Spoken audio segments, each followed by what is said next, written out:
for you and for Ahira and for all your teams, and I'm sure that in the 70th anniversary of the United Nations, you and your teams will take the mission of human rights and spread it all over this country and all over the SAARC region.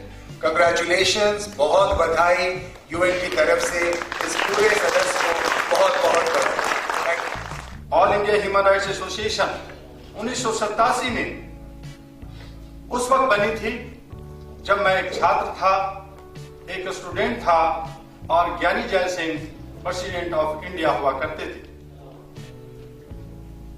2014 एक लंबा सफर, 1987 से 2014 का एक लंबा सफर आयरा ने तय किया है। आज भारत के अंदर 476 सेंटर्स पे हम लोग काम कर रहे हैं। 36,000 से ज्यादा हमारे सदस्य हैं और भारत के बाहर 16 देशों में अहरा अपना चैप्टर खोलने जा रही है। ये सारा का सारा श्रेय सिर्फ मेरे ऊपर नहीं आता, बल्कि हमारे जो ये 36,000 सदस्य हैं, ये जो आप सभी जो तन मन से और धन से जो काम करते हैं उसका परिणाम है। क्योंकि all India human rights association अपने 28 वर्षों की सफर में भारत सरकार हो, चाहे वो कॉर्पोरेट हाउस हो, चाहे कोई और भाग हो, इसने ग्रांट और डोनेशन नहीं लिया। ये सिर्फ और सिर्फ अपने ही कंट्रीब्यूशन से, अपनी सदस्यता अभियान से काम किया। एक अभिमान लेकर, एक जोश लेकर के काम किया। कई राज्यों में अहरा को जमीन दिया गया। अभी हाल फिलहाल में मैं हैदराबाद गया हुआ था, वहां से कई 100 किलोमीटर आगे हम लोग एक जंगल में गए। आदिलाबाद से वहां बहुत सारे 4-4.25 हजार आदिवासी वहां इकट्ठे थे, उनके बीच में हमने काम किया। वहां पे देखा कि वो आज हम शहरों में जिस तरह से बिसलरी वाटर पीते हैं, हमारे पास गाड़ियां हैं, हमारे पास अच्छे कपड़े हैं, अच्छे हमारे रोड सड़कें हैं, लेकिन वहां हमने देखा कि एक छोटी सी बावड़ी जिसमें लोग पानी भी पीते हैं उसके निकाल करके, उसमें जानवर भी पानी पीता है, उसी में बर्तन धोते हैं, उसी में कपड़े धोते हैं। तो वहां के जो हमारे साथ 2 डिस्ट्रिक्ट मजिस्ट्रेट और सेशन जज थे, वहां के डीसी साथ में थे। मैंने कहा ये क्या हो रहा है? उन्होंने फौरन एक्शन लिया और 3 दिन के अंदर वहां पे नल का पानी का जो है व्यवस्था किया गया। और जो रोड कोई 20 किलोमीटर से ज्यादा हमारे बीच में एक मेंबर ऑफ पार्लियामेंट जो कुछ वोटों से पीछे रह गए, अब हमारे बीच आए हुए हैं मिस्टर राठौर साहब। उनके अथक प्रयास से मैंने देखा कि उन्होंने बहुत सारे 10-10 किलोमीटर, 15-15 किलोमीटर रोज डेली पैदल चलते हैं और उनके बीच में संवाद करते हैं, उनसे काम करते हैं।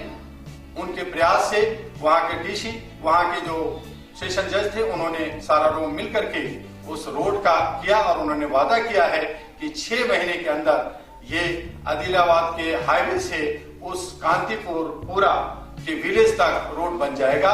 मुझे उम्मीद है कि वो बनेगा। तो इस तरह से हमारे all India human rights association कई राज्यों में काम करता रहा है, आज भी काम कर रहा है। और इसी को आगे बढ़ाने के लिए हमारे जो भारत के अंदर जितने भी एडवोकेट्स हैं, उन्हें हम एक लामबद्ध करने की कोशिश कर रहे हैं, उन्हें जोड़ने की कोशिश कर रहे हैं, ताकि हमारे जो गरीब लोग हैं, जो हमारे जो शोषित लोग हैं, जो उत्पीड़ित लोग हैं, उनको न्याय मिल सके, कम खर्च में मिल सके।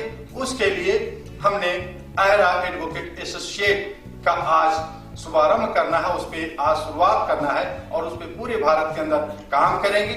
उन वकीलों को, जो हमारे वकील, जो हमारे एडवोकेट्स होंगे, वो बिल्कुल मुफ्त में काम नहीं करेंगे। हम उन्हें थोड़ा उनकी प्राथमिकता देंगे, उनको खर्चे देंगे, जितना हो सकता है उनको देंगे। और इसी तरह से हमारे अहरा जर्नलिस्ट एसोसिएट भी बनना है। इसी तरह से साउथ इंडिया में केरला, तमिलनाडु, कर्नाटका, आंध्रा, तेलंगाना और बाकी जो राज्य हैं, उनको भी कमांड करने के लिए हैदराबाद में हम लोग एक रीजनल ऑफिस बनाने जा रहे हैं। उसका भी एक बड़ा सा जगह हमें लायन अशोक जी, जो इस वक्त हमारे बीच में है, अपने सभी साथियों के साथ आए हुए हैं, वो उस जगह को प्रोवाइड कर रहे हैं ताकि हम लोग साउथ इंडिया को उस तरफ देख सकें। इसी तरह से हमारे पंजाब, जम्मू कश्मीर और हिमाचल है, इन हिस्सों को देखने के लिए जल्द ही हम लोग अमृतसर में एक ऐसा ऑफिस बनाने जा रहे हैं जिसका संचालन, जिसकी देखरेख हमारे बीच में आए हुए हैं इंजीनियर NS संधू साहब, जो अभी NHPC से रिटायर किए हैं। एक अच्छे इंजीनियर हैं। इन्होंने अपने जुझारू काम करके, जब चंबा में हम लोग थे, हम लोग बहुत सारे ऐसे इलाके में, गिरे इलाके में जहां जाना मुश्किल था, उन्होंने हमें साथ दिया। उस इलाके को हम लोग देखेंगे। इस तरह से बहुत सारे काम हमें अभी करना है भारत सरकार से और आपके लिए, ह्यूमन राइट्स के कार्यकर्ता के लिए हमने बहुत सारे मांग रखे। पिछले वर्षों में जंतर मंतर पे हमने 2 साल तक लगातार धरना दिया। उसका नतीजा आपको आधार कार्ड मिला। हम चाहते हैं कि भारत के अंदर एक राष्ट्रभाषा हो, चूंकि राष्ट्रभाषा नहीं है। हमारे राजभाषा है, ऑफिशियल लैंग्वेज है, लेकिन राष्ट्रभाषा नहीं है। हमारे पड़ोसी मुल्क नेपाल अभी अभी लोकतंत्र में हुआ है। हमारे बीच में वहां के मेयर साहब काठमांडू से आए हैं और जल्द ही वो डिप्टी प्राइम मिनिस्टर बनने जा रहे हैं नेपाल का। वहां उनको एक नेशनल लैंग्वेज नेपाली मिल गया है, लेकिन भारत को आज 67 इयर्स आजाद हुए, लेकिन हमारे राष्ट्रभाषा नहीं है। उसकी लड़ाई चल रही है कि हमारी आम बोलचाल की भाषा, चाहे उसमें हिंदी है, अंग्रेजी है, चाहे उर्दू है, उन सभी को जो आज हिंदी, इंग्लिश कर दिया है, वो जो आम बोलचाल की भाषा में हम बात करते हैं, उसे राष्ट्रभाषा बना दो, ताकि हम सभी जो 34 राज्य हैं वो एक सूत्र में बन सकें, एक सूत्र में एक दूसरे की बातों को समझ सकें। जिनका रीजनल लैंग्वेज है वो रहेगा, अपनी जगह है, उनकी समान है, लेकिन राष्ट्रभाषा हो जिससे हम सभी को जोड़ सकें, पूरे भारत को। और इसके लिए फिर से मैंने भारत सरकार के प्रधानमंत्री, राष्ट्रपति, उपराष्ट्रपति, गृह मंत्रालय, योजना आयोग, जो अब नीति आयोग हो गया है, उनके पास भी हमने 37 सूत्री मांगों को रखा, जिसे मैं फिर से आप सबको हमारे पत्रिका के माध्यम उन सारी मांगों को आपने सुना है और जाना है, लेकिन इस कार्यक्रम के दरमियान मैं उसे फिर से एक बार पढ़ना चाहूंगा, आपको सुनाना चाहूंगा, जो हमारी जिस ट्रक पे, जिस पॉइंट पे हम लोग काम कर रहे हैं, जिसकी हमारी मांग है भारत सरकार से, उस पे हमें काम करना है आगे। आप भी जाने कि जनहित में आरा का मांग पत्र क्या है।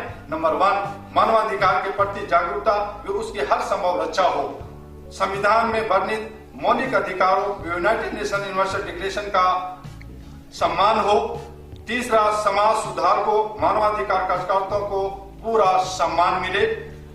चौथा, राजनीतिक का उद्देश्य समाज हित व देश हित में हो। 5वां, एकता, अखंडता, समानता व सामाजिक सद्भाव को बढ़ावा मिले। 6ठा, न्याय में भेदभाव बंद हो, जो आज हमें देखने को मिलता है कि बड़े लोग जो रसूख वाले होते हैं, पैसे वाले होते हैं, उन्हें पूरी छूट मिलती है। किसी लीडर पे 200 केसेस होते हैं, लेकिन एक गरीब व्यक्ति, एक लाचार व्यक्ति, एक शोषित व्यक्ति, एक टमाटर चोर जो है जेल के अंदर वो सड़ता रहता है वर्षों तक और उसे न्याय नहीं मिलता। उसके लिए लोक अदालत पे भी काम हो रहा है, जो हमारे ही एडवाइजर जस्टिस पी.एन. भगवती ने भारत में लागू किया था। हमारे साथ में मांग है कानूनी प्रक्रिया वे सभी जांच एजेंसियों के कार्यों में पारदर्शिता हो। सभी मानव समान हैं, अतः VIP कल्चर समाप्त